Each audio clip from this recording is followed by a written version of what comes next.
Welcome to Chibuzor Mathphysics. In today's video, we are going to find the change of basis. Find the change of basis matrix P from B to C. If you are joining us, you can watch the previous video on where we find on how to find the coordinate vectors of x to base B and x to base C of x with respect to the bases B and C respectively. What exactly are we saying when we talk about the change of basis? A change of basis matrix is a matrix that translates vector representations from one basis, such as the standard coordinate system, to another basis. So what we are trying to say is that we are trying to flip the base B to base C. So we are going to change this base from C to B and from B to C. A change of basis matrix also allows us to perform or transform or make a transformations when the new basis vectors are not orthogonal to each other. In a while, you will understand why the change of basis is very important. So we are going to be working with these 2 by 2 matrix in 2 dimensions. We take question number 1. We have been given x, which x have the matrix 2 and 3, and B is 2 by 2 matrix, and C is also 2 by 2 matrix, because these 2 things are in 2 dimensions. So what we are trying to say is to flip things in such a way that we are going to have this matrix C be represented in base B, and this matrix B be represented in base C. So if you are new to this channel, click on the subscribe button below and stay tuned and enjoy the change of basis. So in part A, what we are going to do is to find the matrix that will take us from basis B up to basis C, because we have been told to find the change of basis from B to C. So this will be part A. We are going to find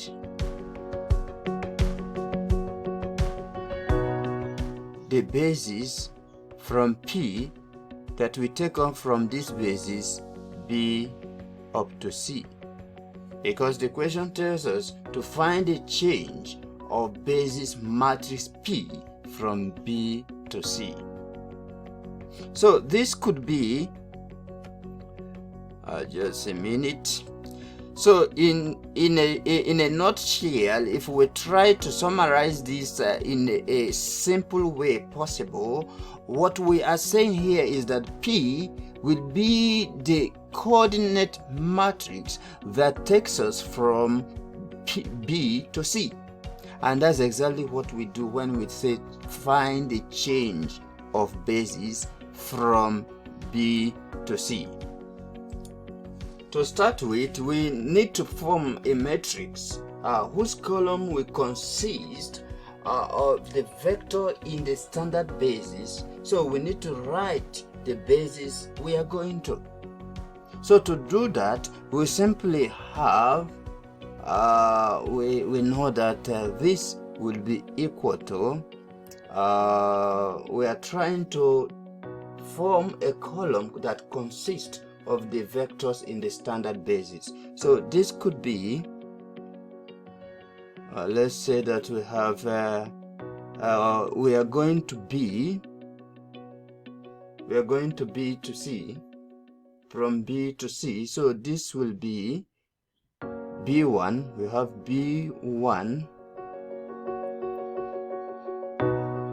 B1 up to C, because we are going to C, and we will have B2 because this is simply 2 by 2. This is 2 dimension, so into C. So let's see how to compute this. So let's start from B1 to C. We know that B1, this is B, and this is C. So let's take B1. B1 is 1, 0. So let's take 1, 0. 1, 0. If you take 1, 0, use this 1, 0 to find the matrices in respect to C. So let's take C and introduce some arbitrary C1, and let this C1 multiply what we have in C, which is 1, 1. Then we have plus C2, 1, negative 1. 1, negative 1. Good. So from here now, if you compute this, what you simply have, this can as well be represented as some system of equations. So you can solve this using your calculator, or you can do it manually. If you observe here, we have C1 plus C2, because we have we've got 1 and 1, and this is equals to 1. So trying to solve these equations, you will simply have, here we have C1, this will be C1 plus C2 plus C2, and this will be equals to 1. The second equation, we will simply have C1, this is minus 1, so this is minus C2, and this is equals to 0. So you can now solve using your calculator or manually in order to find what is the value for C1 and C2. What is the value for C1 and C2? So the value for C1 and C2, if you solve this using your calculator, there are two ways to do this. You can either use your calculator to solve by equation mode, or you can as well translate this into a matrix. If you translate this to be matrix, this is C1. It simply means we have 1, and then we have 1, and we have some augmented matrix 1. This is 1, we have negative 1, and then we have augmented matrix 0. This is, you can now solve using a reduced row echelon form. If you reduce to row echelon form, you will still get some matrix which will give you answer. But let's start with the first one, which is how to use the calculator equation mode to solve. If we use the equation mode of our calculator,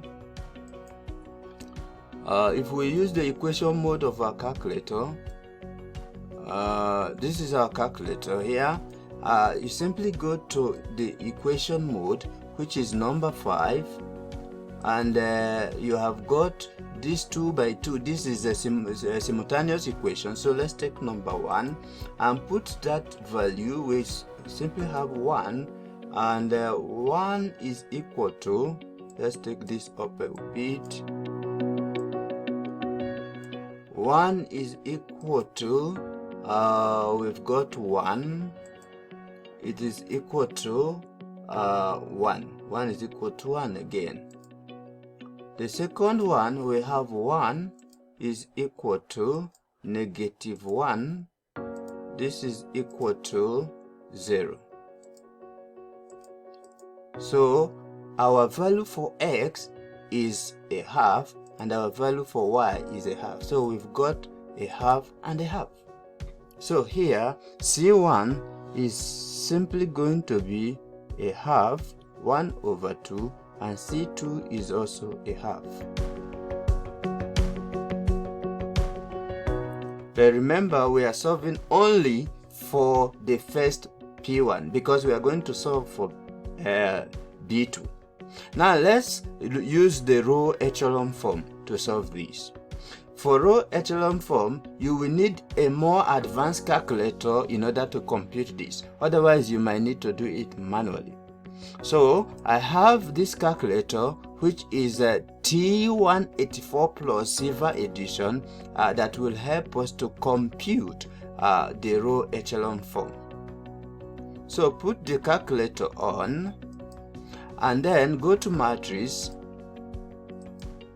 This is matrix. Let's edit. Our matrix here is simply 2 by 3. So take 2 by 3.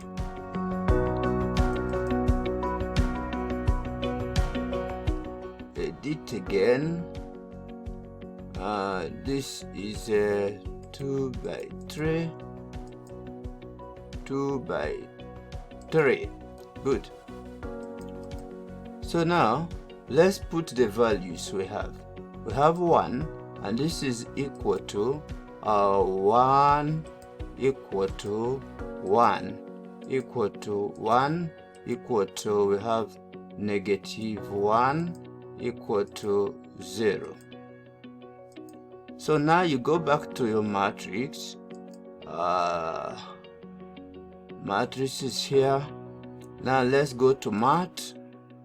Scroll down to reduce to row echelon form. This, good. And what are we reducing to row echelon form? It is matrix A. Matrix A equal sign. So let's do that again.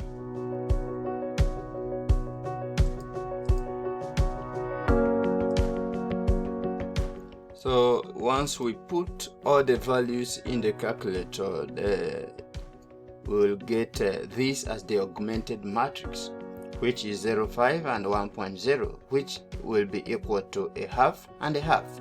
So in a way, if we use the RREF reduced to row echelon form, the value for C1 will still be a half, 0.5, and the value for C2 will still be a half. Let's put it so this will be a half and a half.